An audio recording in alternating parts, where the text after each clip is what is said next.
Hello and welcome, fellow Bruins, to the Intentional Virtual Community Building Skills Workshop. The Seoul office had the pleasure of collaborating with Residential Life to facilitate this workshop. I'm Iris Villegas, Fiscal Assistant for the Seoul office.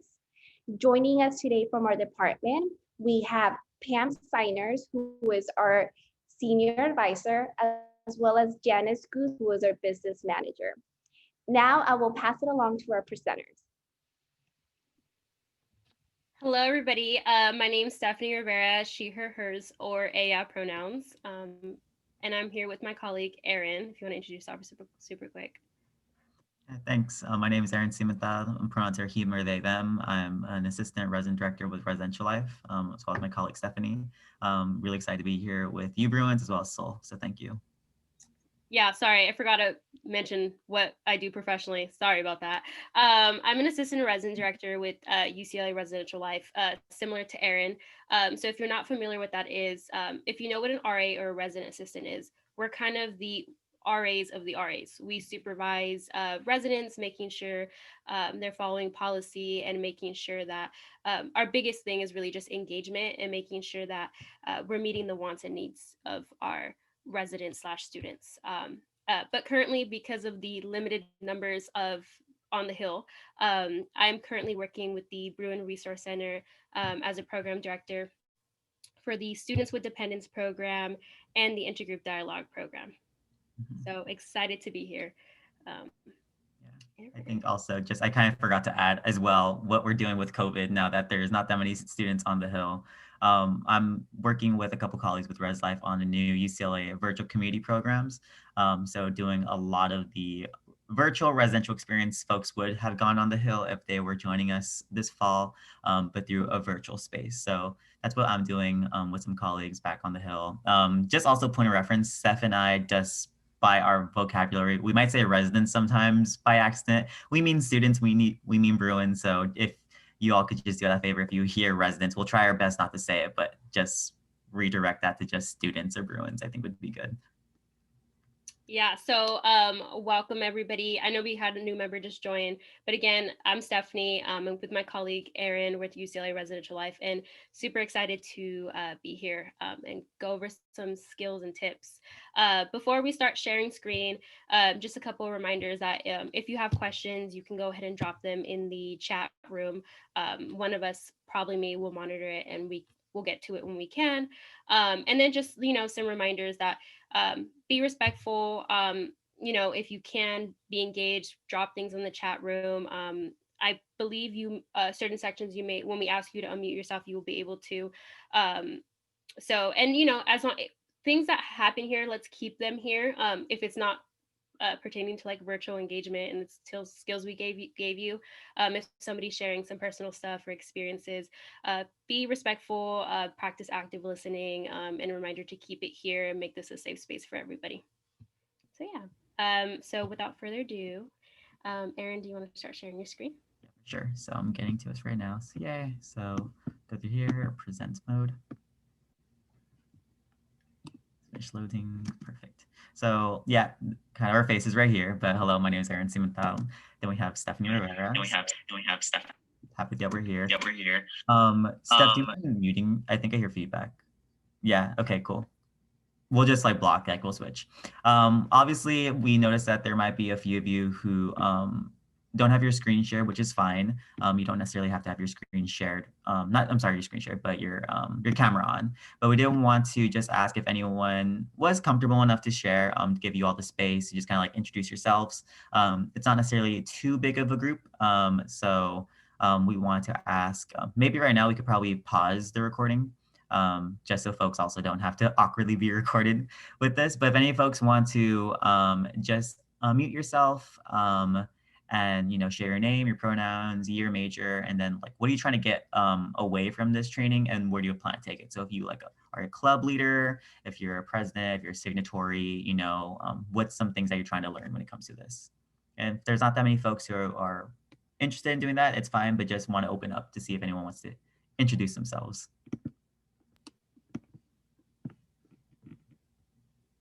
I can go ahead and go first. I already introduced myself, but I think it's good practice for me as, I knew what was going to happen, so I can go first. Stephanie Rivera, she, her, hers. I actually graduated from UCLA in 2019, so not too long ago. I was a neuroscience major and a history minor.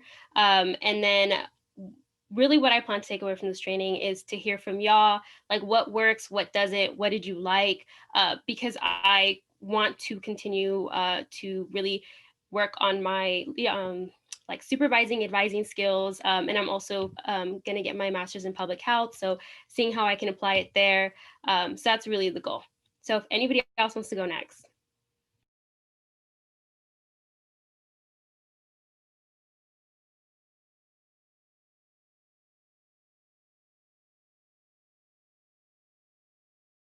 I could do a brief little intro if anyone wants to work up some courage in the meantime. But likewise, Steph, I should have started first. So thank you for catching that. But yeah, my name is Aaron. I graduated similarly with Steph 2019, so not too long ago. I was fully North Campus. I was a history major and public policy minor. So all my classes were in public affairs. It was horrible, but it was fine. Yeah, I was in Res Life, obviously, as an RA. What I'm trying to get out of this training, if I was a student, because I was really involved in some orgs, I was involved in USAC, would being how to do some engagement that is really pertinent to my organization's members. So trying to make sure that I'm in these leadership roles and spaces, that I'm doing something for the members of our club. Or for our office of our organization, stuff like that. So trying to make sure that I'm doing my part to make sure that things are still exciting.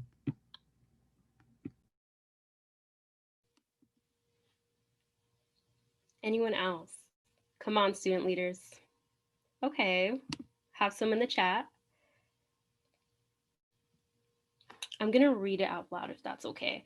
So we have Jessica, she, her, hers, third year psychobio major. Whoo, I was neuro, so we're like sibling majors.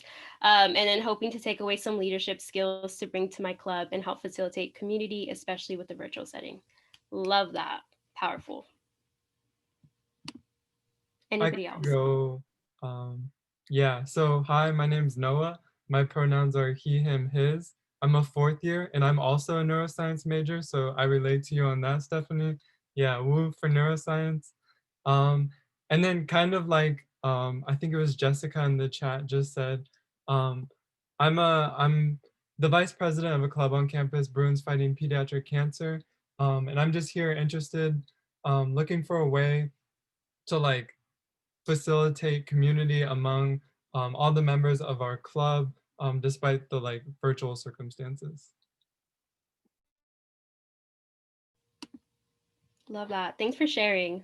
Neuro's hard. And also my friend Mariel was in that club, so love to see it.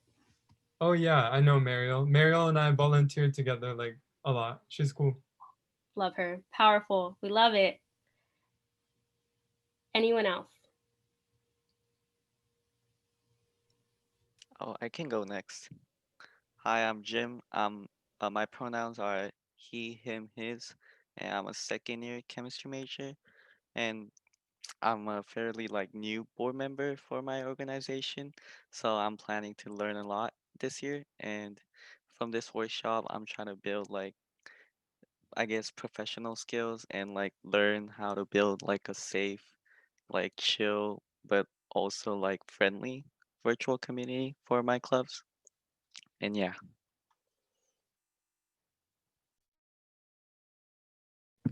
Awesome. Thank you. I don't know if Steph, maybe if just in the interest of time, we want to just go over a bit. We'll hopefully, if time permitted, might have another icebreaker or community builder. But thank you. I think we're going to go ahead and start the recording again, just so we could probably share this out with folks who couldn't be able to make the session. I'm going to lower, I have like everyone's face like expanded my screen, so let me actually lower that. But perfect. So now, what is engagement? So I'm actually going to hand this off back to Stephanie, just kind of to do some introductions of it. And yeah. Yeah, so this will be me. Sorry, I need to move my phone to the side. So what is engagement? So for the RAs, we created kind of a virtual engagement plan, right? We had to shift to COVID really fast, to a COVID kind of virtual platform, which was difficult. I mean, it's hard before, it's even harder now. And so when we think of engagement, what do we think of, right? I can't say this word to save my life, but there's a variety, close enough, variety of different engagement things. So we have things like social media posts, right? We have game nights, ice cream socials. I know that one of my orgs when I was in Bruin Hope, shout out to Bruin Hope, we did like a KBBQ night. So there's so many different things you can think of, right? So I really want to reiterate, like one size doesn't fit all, right? Like there's so many different things you can do, and you really need to figure out what works best for your team, for your org, for your, your friends, your family, all that stuff. Erin, if you want to go to the next slide. So reading this off super quick, engagement is the interactions between persons, so that can be between students, staff, faculty, with the purpose of developing emotional, physical, and psychological investments in and of each other. So really think of that word investments. You're investing in your community, you're investing in each other, right? Your goal is to meet somewhere, right? Whatever your org's values are, whatever that is, you are putting time and effort into building that up. Erin, if you want to go to the next one. And so something that we really work with a lot in Res Life is what we call passive versus active engagement. So I think a lot of times when we think of passive and active, I think there is passive generates this kind of feeling of laziness or like not as good. And I think automatically our brain wants to put things into like evil and good, right? Superhero kind of thing. But that's not the case at all. They both are very powerful ways, and I'll explain what they are right now. But I just want you to remember that like one's not better than the other in terms of like, if we're just talking about it like this. When you know what your community is and what your team needs and wants are, then obviously one is stronger. But as of now, don't think of it as like evil and good. So to explain passive, a lot of times we think of passive as, Erin, if you want to go back. Sorry, email. When we think of passive, we think of something like, not face-to-face, right? I think that's automatically where we go to. So think of an email, a social media post, a flyer, or a bulletin board on the wall, right? I'm going to challenge you a bit and to think of it instead of something that is not interactive, right? I'm going to give you a piece of information and you're going to kind of internally process it yourself. So that's more passive. On the other end, active is when two or more people are collectively participating in the activity or the conversation or the dialogue, right? So I'm saying something to you, you're responding back, we're painting together. So it's usually two or more, right? And so again, passive, you're getting information, you're getting a photo, you're getting a video, you're really just processing it by yourself. And we really want to think engagement, which is, the core of community building, as a spectrum, right? So if I send out an email, pretty passive, I'm giving y'all all the resources. Now, if y'all start replying to it and we're getting, this conversation going, or I create an activity or social around that email, then that passive engagement starts becoming more active, right? On the flip side, if I create a really fun paint night, it's active, two more people are actively painting, we're talking about stuff. Let's say the conversation of social injustices come up, right?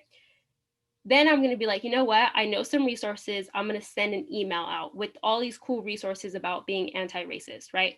Then that active engagement starts becoming more passive, right? So think of it as a spectrum where a good leader knows how to navigate the spectrum, right? Knows when to do an active, knows when to do a passive, knows when to turn that active into a passive. So really be thinking of that and figuring out where in that spectrum you want to be when you are building that community. Yeah, so then next slide, Erin, and I'm going to send it back to Erin. Thanks, Steph. It's also kind of hard, like, where is the mute button? Sorry about that. But yeah, thank you, Steph. I think just kind of like diving into a quick, overview of like the difference between passive and active engagement is something that was very important to start right off the bat. We're going to go into a bit of the overview of what this presentation is going to entail when it comes down to intentional virtual community building. Obviously, it's during COVID-19. We wouldn't really be in these virtual remote spaces had it been because of COVID-19.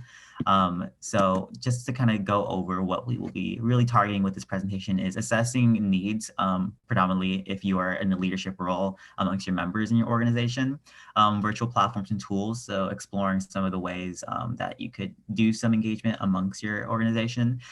Just drop some quick resources that I'm sure if you've been attending all of Dale Sol's, workshops and presentations throughout last week and this week, there's probably so many resources you're probably overloaded already, but just have to plug a few all over again. And then of course, Stephanie's going to go into the deep confines of intentional engagement is really going to be the chunk of this presentation. Without further ado, I did want to go into this bullet point list right here about your organization's engagement goals. So I think it is really prudent to first, as a leader of your organization, take a step back and kind of think, what type of organization are you? So this isn't in no way an exhaustive list, but I just kind of, overgeneralize things into 3 kind of categories. And the first, are you like a social or recreational club? Are you a club that's purely just for the sake of, building community, having fun, just amongst yourselves, and which is totally valid. Obviously, there's thousands of clubs at UCLA. So obviously there's going to be clubs that are purely just to make friends, and that's valid. Are you a project or service-based org? I heard earlier that, there's a lot of organizations that, they do have a goal, they do have a target, they do have some type of platform or program that they do, whether it's for the community, if it's like, some big apex, action or project they have in the year. The last thing that I kind of overgeneralized things was a student government office or commission, predominantly like with USAC, if you have, campaign platforms to, achieve, if you have to work with the student body or with administrators, such like that. So I think taking a step back and realizing or understanding what type of organization are you, even if it's not in this list, is really helpful to just from the back plan, what's your engagement going to look like? Because obviously if you are a social club, it's mostly gonna be fun. If it's a project or service based, you might want to have some type of like business agenda towards it. So I think that's the important aspect of bringing that up. Moving on to the next thing is, what do your members need from you, your leadership? I guess also in saying this is very assumptive that, or presumptive that you who are in the audience are in some sort of leadership space. If you're a board member, a signatory, an officer, whatever type of standing or rank you have, that you are taking what you're learning here back to your membership for the better of your organization. So one thing that we might need is kind of either one or a combination of these is direction and guidance. So whatever it might be, if you're like a social or recreational club, it could just be we're looking at what's the activity, we're doing remote, what's going to be like our itinerary for the rest of the quarter. Are we doing game nights? How often is that? If we're a project or service based, when's our deadlines? When do we have to get these proposals and submissions due by? That's kind of what I mean by setting direction and guidance. That's really important from leadership to the members. So they're looking for structure. They're looking for some form of leadership. But with leadership, there also needs to be a form of rapport and confidence. So members need to know that they could count on you and that you're a reliable leader. So a lot of that is going to be showing that you understand what your role is as a leader. You're able to communicate that, and you're able to show that you kind of have these goals kind of identified and moving forward. A lot of this rapport and confidence kind of goes down to the last one, which is good energy and cues on dynamics. It sounds like a lot, so let me kind of like delve on this because this one kind of ties in with a lot. Your energy and your mood as an officer or as a leader in your org is really going to be defining what this, quarter and year looks like. If obviously we kind of have to acknowledge that there's so many stresses happening with COVID. It's a pandemic. It's remote learning. We're not all together in community. There's a very powerful election coming up. There's a lot of stresses. And I think as a leader, there's some, there's a point where, you have the right and you are valid to, have a certain way and feel overwhelmed. But I think also as a leader, you do also have that obligation to make sure that you are not projecting that onto your membership for the negative. What I'm trying to get here, if you come into these leadership spaces, a bit lethargic or like not in the mood or like not really caring, that might translate to your membership as they're not feeling valued. They're not feeling like as a good asset to the team.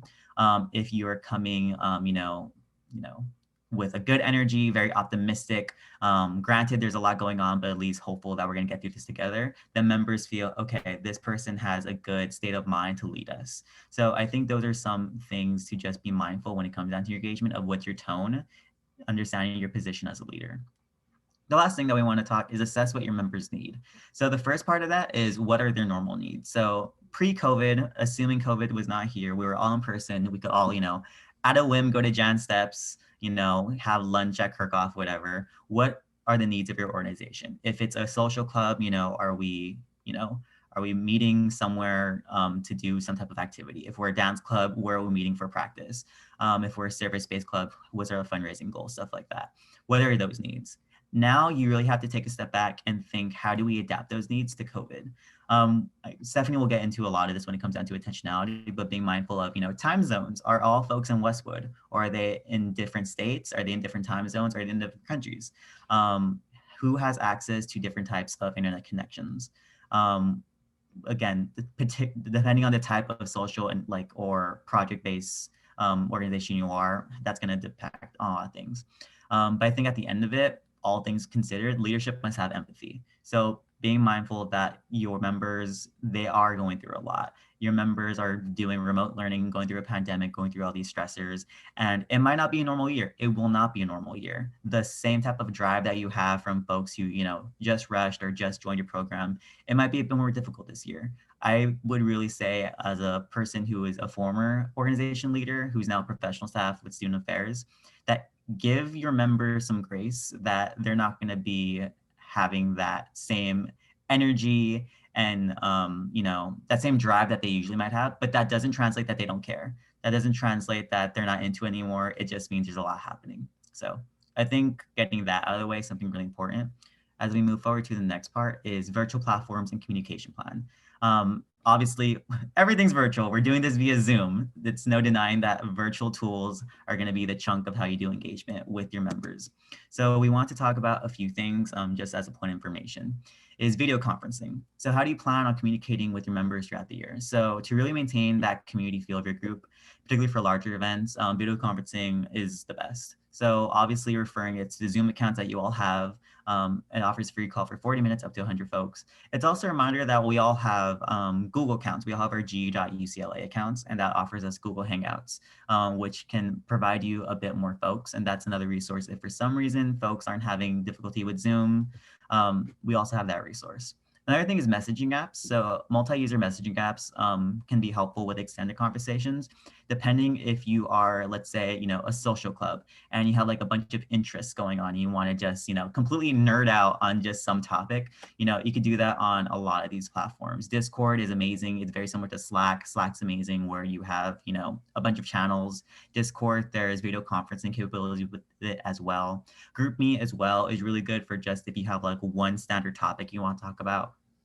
So alternatively, if you are a more service-based or project-based organization, it's also really well to organize what type of channels you have for different projects. So you could have a channel for funding, and that channel is like particularly like interested for funding, making sure you're getting like different applications in. One could be for publicity, one that it's sending to your social media pages. There could be another one for socials, making sure that there is some type of fun activity going on. So I think when messaging apps, being very critical that there's more than just GroupMe, there's more than just, a big group text on your phone of like 30 to 100 people. So just explore those type of things.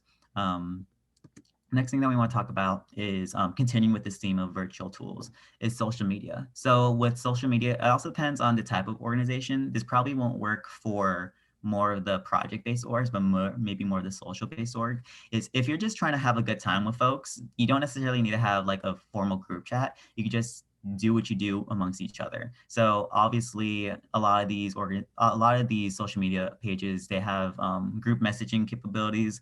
A lot of them have video conferencing capabilities. So Instagram, you can make a group chat, as well as basically do your FaceTime. Twitter, there's the same thing with group chats, Snapchat as well. Twitch isn't one that I'm the least familiar with, but it is have similar capabilities, as well as Facebook Messenger. A lot of folks aren't necessarily aren't on Messenger, but it can be helpful for those if they don't have access to the other apps. The last one that I want to plug for those who might not know them are some project management apps. So these apps are helpful for you all who still have work to get done in a virtual setting. And a lot of folks can be on these platforms at the same time doing collaborative work, content creation, or at least just tracking and holding your members accountable. So basically everything that's Google, Google Docs, slide sheets, forms, that's something great. I think that we all know that. You've all are students, you've all unfortunately have been on the Google Doc at 2 a.m. seeing someone else. And so, the struggle. Some two things that I did that I do think might be a bit novel for you all students are Trello. So Trello is, it's a project management app where basically, it sounds very like formal and strict if I use that phrase. I don't know how to say it. It's not that deep. But basically, you could make these little tabs of talking about who has to do what by when. It's a perfect way to visualize things, similar to like a calendar, if you are a type of person who kind of has that style of learning, which I think is very helpful. Similarly with Notion, Notion is almost like creating your own website, but you can have like plugs to different websites. It's something that we've been using a lot with Res Life on the virtual end of like adapting to training, such like that. So I think that's a good thing. And resources. So again, I will refer back to Soul's many programs that they're doing this week, what comes down to resources and trainings. But I do want to drop just a few things again, just for everyone's mind. I feel like we can't go through a presentation about engagement without talking about these. So it's Soul. Obviously, we have Soul here. We have 3 amazing staff members from Soul, and everything under the sun of registration to policies, making sure you're following trademark guidelines, everything that you might need. It's a bit difficult. You probably won't be doing like space bookings on campus because obviously COVID, but Soul is a big resource. And obviously you get that through your Soul advisor. Your Soul advisor is an individual who could give you guidance, making sure that you're following university rules, staying in compliance, referring you to good resources on campus. The one thing I would encourage you all to check in with your Soul advisor is definitely what type of opportunities there are when it comes down to funding, where are the opportunities of what has been like past practices. I think that's something that is great. With funding sources, that's mostly like a USAC affair. There's so many funding bodies under USAC that if you've ever read the Daily Bruin and heard that there's like this huge like surplus funds of USAC, it's because people aren't tapping into it. So definitely there's things when it comes down to social justice, sustainability, health and wellness, if it's just like office supplies, there's so many funds with USAC. I would definitely implore you all to refer those resources. One thing that is a bit different than the rest is RISE. So RISE is a center on campus. It's a student, what is it? What does RISE stand for? Oh my God. Resilience in the student experience, yes. It's one of our partners with Res Life, and it's talking about resiliency programs. The reason why we reference this is because as a student leader, you're going through a lot yourself, and burnout is definitely a thing. If no matter what it is, if it's just carrying the back of your little club to, carrying the operations of, a big fundraising effort, you are going through a lot. And Steph and I thought it was important to refer RISE to you all, just because we do think it's a big thing. They have an Instagram account, definitely they go on live sometimes. They have programs, it's definitely really helpful. As well as news. So making sure you are reliable, updated, and not biased. We do think as leadership, you should be caught up with the news just to make sure that if you, have, something going on this day, but if you didn't know that Ruth Bader Ginsburg had passed away, it could be, overwhelming for folks. If, there's so much happening with the election coming up, just everything in general. It doesn't necessarily have to be political. It could be anything. I think being caught up with current events is really helpful and responsible as a leader, just so you can make sure that you're being empathetic with your members. That was a lot and a lot of information, so that's why we're recording it. But that's that when it comes down to resources. I'm going to go ahead and refer now to Stephanie, who's going to take the leadership on this end. Yeah, so we're going to bring it back. I want to do a quick icebreaker. Look at y'all two can connect and figure out some ping pong virtual hangouts. I don't know, but that's really cool. Thank you both for sharing. So I guess to go back to the icebreaker socials part, I'm thinking about, just to give you all a heads up, 15 more minutes, and then we'll leave about 5 minutes for questions, and then just, sorry, emails, and just some soul final updates. So almost there, y'all. Thank y'all. So I really quick want to touch on icebreakers, right? Icebreakers / socials. What comes to our mind? And so I created this like diagram, which took me longer to figure out than y'all would think. I had to like figure it out, but it was a mess. So first, icebreakers. Icebreakers opens the door to community, right? So it's the first thing. Timing matters a lot with icebreakers.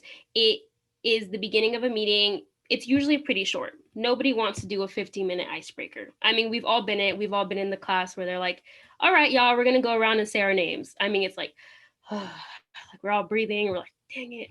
And then for socials are usually the sole purpose of a meeting / program.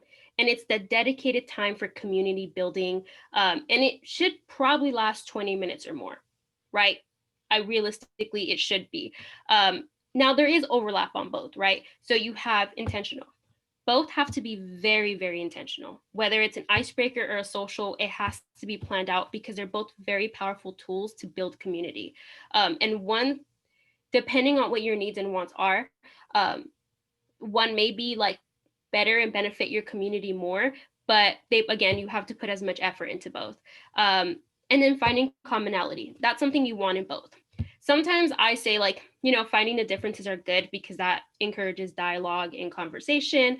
But I think what brings people back to your meetings, encourages people to participate, is that commonality, right? So it's something they can lean on. So if you think about it, if you're having a meeting, somebody might be intimidated by the material, or they might not know anybody, or they might be a little bit more of an introvert, which is okay.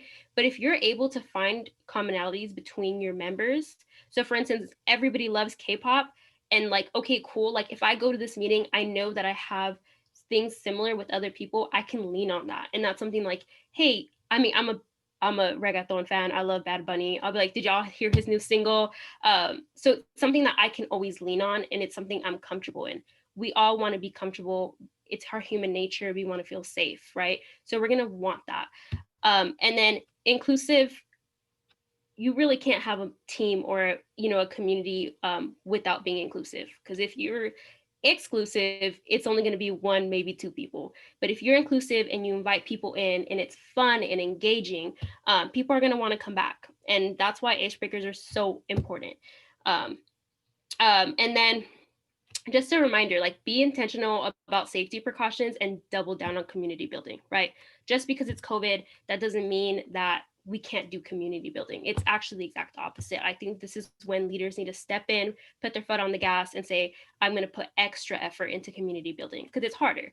And then just a simple rule of thumb, about 20% of most of your meetings should have some type of icebreaker or engagement, if it's not a social, right? So if it's a 60-minute meeting, there should be about 20% of that, 12 minutes of fun right there.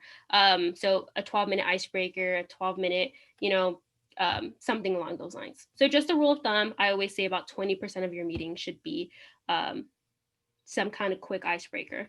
But yeah, Erin, if you want to go to the next page.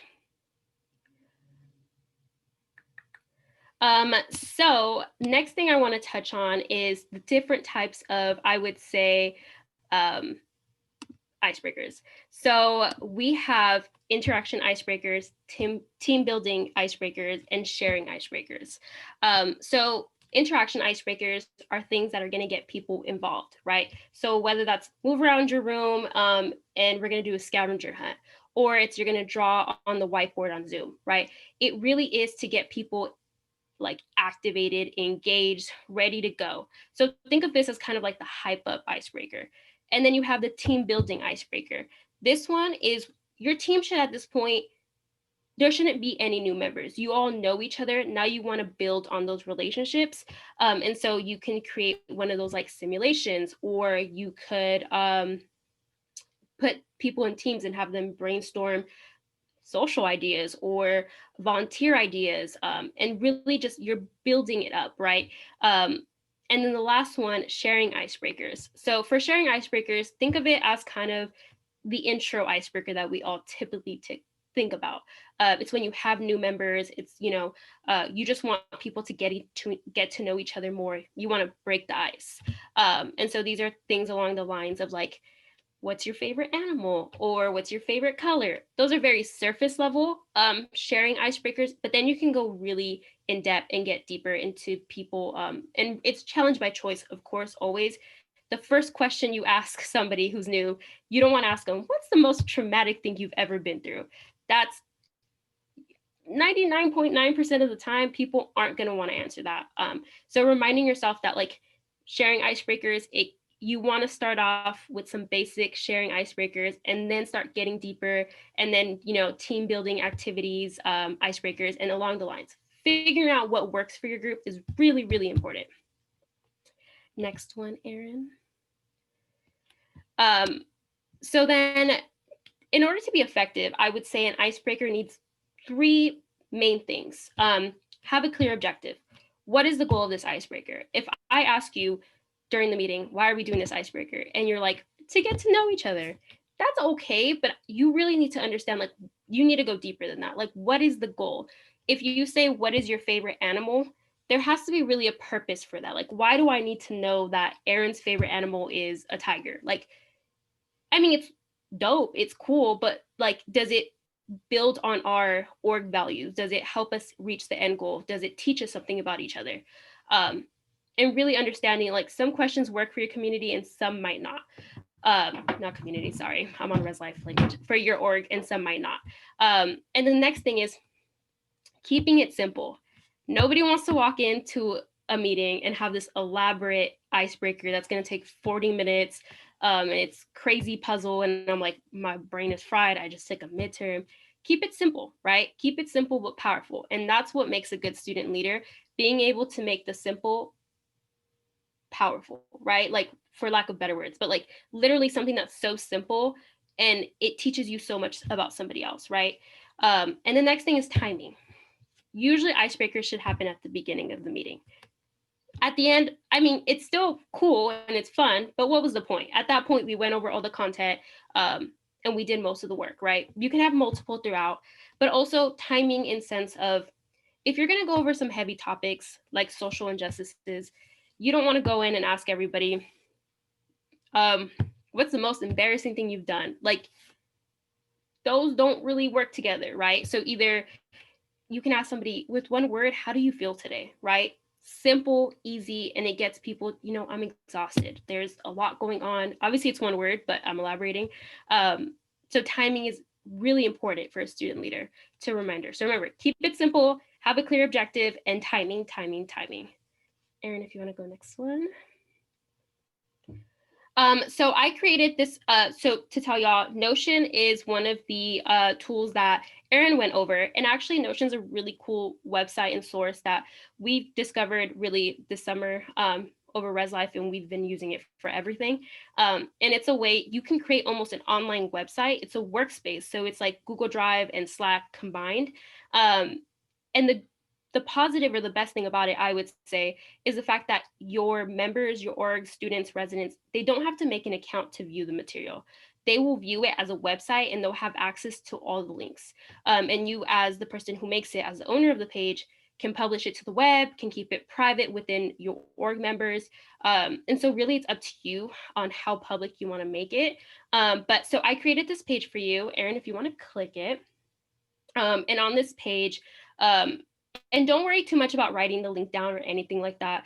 We'll send that out in email. But as you see here, it's program ideas where no supplies are required. During COVID, I think it's just important.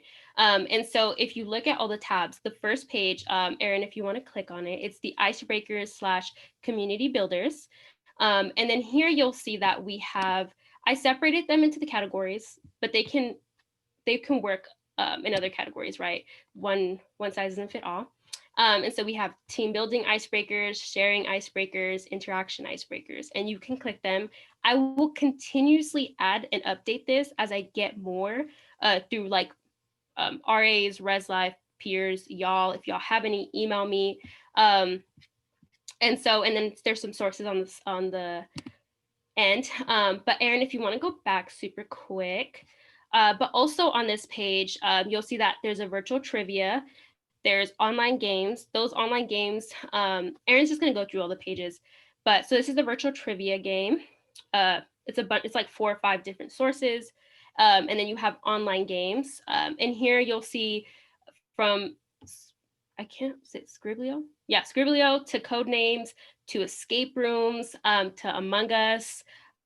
So a lot of different things that you can use that are just fun games. And these can be used for a social or a really quick icebreaker, right? Like you can play one Among Us round for an icebreaker.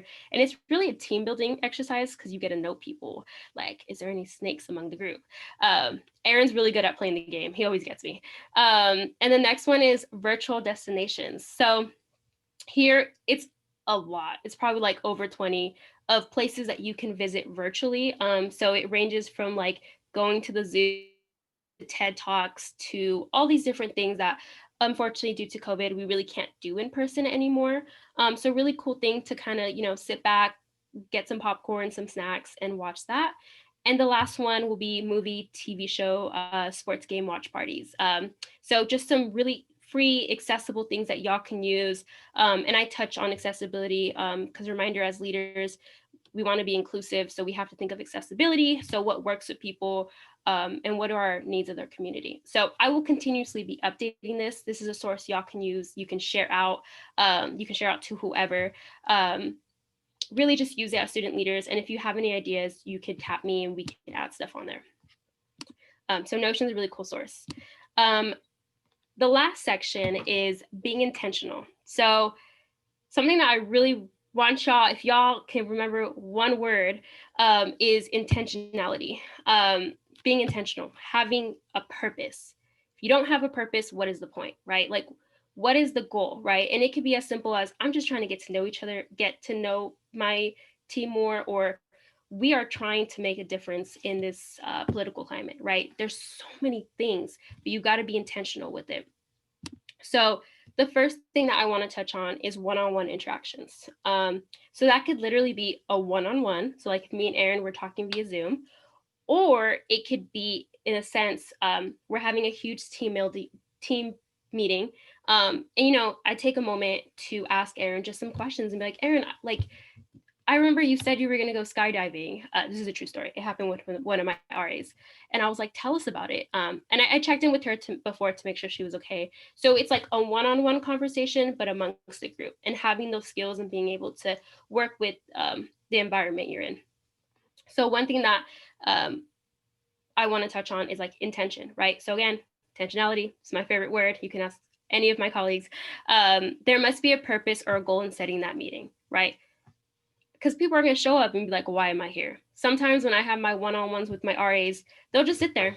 They're just waiting for me to start the conversation. So you really got to be ready to navigate that conversation, to facilitate it, to ask the questions. You got to be prepared. And the second one is exploration. It goes with intention, right? Your goal, one, I want to check in with this person to see, let's just keep it simple. I want to get to know them more, right? They're a new member. I want to have them feel welcome. So now you got to explore the relationship, right? Get your questions set. What do I want to ask them? I know they're a second year, or I know they're a fourth year, so they're going to graduate. What are your plans after college? Like, how can I support you? What can I do here? So really having those questions prepared and really thinking of all the possible outcomes. And then the last thing is commitment or ask. This is so important. How do you bring people back? How do you hold people accountable? How do you build that team? You got to have a commitment or ask. Hey, like, let's meet again in 2 weeks. Hey, you said you were really good at making flyers on Canva. So bring some samples next time. Let's see it. Like, maybe we can use it for our next virtual engagement program.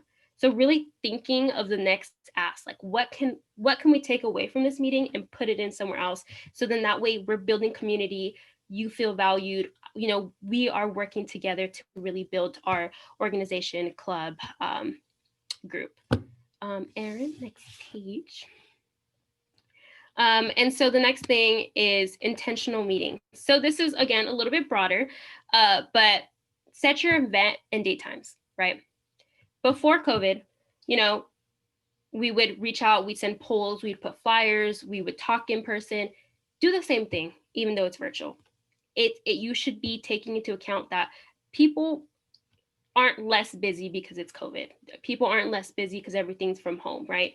People are probably more busy. They have the stresses of life, health, finances, all this different stuff going on during COVID. And so really still taking into account like, okay, I'm going to send out a poll. I'm going to talk to my peers, what time works best, and putting that intentionality of like, this is a time when we can all meet. Next thing is planning your topic. Erin, if you want to go back. Planning your topic. Plan your topic. Intentionality. Told you it's my favorite word. Plan it. Think of all the possible outcomes. Share your topic with others. Don't surprise your people coming in and be like, surprise, today we're going to talk about social injustices or things happening in the news. People need to be prepared emotionally. People need to do their research before. They need to be ready to walk into that meeting. Designated facilitator. So the facilitator is the one that brings things back, right? You don't want to go overtime. You don't want to go under time. And you want the conversation to stay on track. You want somebody to monitor the chats. You want people to read the room. And so it's really important to assign a facilitator that's really going to lead the conversation, and somebody who's fully ready to take on that role, because it's not an easy role. So just remind yourself of that. Next one, recruiting attendees. So again, using all the sources that Erin shared earlier, using your social media, using your GroupMe, using all these things, texting, calling, getting people excited. Like, hey, like, I'm so excited you're gonna make this meeting today. I can't wait. And the last thing is follow-up. So what's the next thing? When we come back next time, what do we want to achieve? What is something I want y'all to sit on and think about? And so something you could possibly do is like, hey, we're going to assign buddies. And so Steph and Erin, y'all are going to connect together and y'all are going to talk about, going back to one of our topics from earlier, ping pong, you know, like think of some things and you come back to the meeting and you could share out like, I had no idea Erin liked ping pong, you know what I'm saying? So really thinking of those things. Next page and our last page. So our last thing that I want to touch on is the inclusive structure, because like I mentioned, can't have a community without being inclusive, right? You have to include people in the conversation. So starting on time and ending on time, that's so important, right? Because first of all, first impressions matter, right? And if you are 20 minutes late and 40 minutes over, that's a lot for a person, right? When they've already committed to that time frame and they got to go over or under. So doing your best. And again, that facilitator is the person that brings it back. And then also thinking about if you go over and a person can't stay over, right? They might miss out a lot on the conversation, right? And so they might feel excluded, you know, next meeting, they might not know what's going on. So reminding yourself of that. And if it does happen, because I know it might happen, I mean, I'm sure USAC goes over a lot because there's so many topics, making sure you're checking in with the people who left early and making sure as a leader, you're going back and checking in with them and being like, hey, this is what you missed. Again, another thing is considering opening the meeting with an Indigenous land acknowledgement. It's just important to remind yourself that like we are on stolen land and, you know, like we need to remind ourselves that we're visitors here, right? And so it's just a good restart, recharge, and like it's a good grounding thing. And then next thing, review the agenda and ask if anybody has edits. So getting people involved, right? Like, do y'all think we should add something? Take some time to break the ice. We went over icebreakers, gave y'all that Notion page. Don't skip the instructions, do pronouns, and use people language first, right? So it's not a disabled person, it's person with disabilities, right? Makes people feel included and makes people feel like, hey, like I'm valued here, and I'm a person, and they see that. So next one is group norms. Group norms, ground rules, right? That's important, right? What do we want to get out of here? What is things that we value as an organization, right? Do we tolerate racism, sexism, right? You need to make that very much clear at the beginning. And it's something that we touched on when I said in the beginning, like be respectful, actively engage, and what happens here stays here, other than the sources Erin and I are sharing. Also, again, clear purpose of meeting. mention that. Make sure you're very, very clear on what this meeting is about. What are we doing? I think as a rule of thumb, before each meeting, before each icebreaker, the goal of this icebreaker is I want everybody to share their favorite movie because we're going to have a movie night. And this would be a good, what movie are we going to watch? 1. 2, next meeting, the next icebreaker, we're going to ask you to elaborate why it's your favorite movie, right? So if you talk about Harry Potter, you can talk about like how you're really into this is pretty deep, but like the class structure in Harry Potter or that kind of thing. So things to think about, right? Because things can get really much deeper, and make it that conversation. Avoid groupthink. So this is actually harder than it looks because we want to get through the meeting. One person goes first and the other person follows. But I think as a leader, something you want to actively think of is people might not feel safe bringing it up or like comfortable bringing it up, but asking, okay, so we all want to go for Harry Potter for the movie night. What is some challenges to that thought? Like, who thinks against it? How do I say this? You don't want to say it like that. Hold on. You want to say something along the lines of, what is a reason why we shouldn't watch it, right? So not necessarily pointing somebody out as you are opposite end, but like anybody, even myself who wanted to watch Harry Potter, what is a reason why I could think of that maybe Harry Potter isn't the best idea? And that way you're encouraging other people to get involved and not feel unsafe or targeted. And then Red Robin, which popcorn, getting people involved, getting people to say other people's names, because sometimes that awkward silence is kind of challenging, but knowing how to navigate that, having them pick each other, or you yourself just getting hyped up and saying like, who's next? Come on, y'all can do it. And then the last one, closing. So summarizing what y'all went over and reminding yourself of action goals, what's the next step, the follow-up, that stuff. So it's really, really important. And then that concludes our presentation. I know it was a lot, so we're going to share this out, and there's some things that like extra stuff that we want to add on here, but thank you all for being here. And was there any questions that y'all might have had?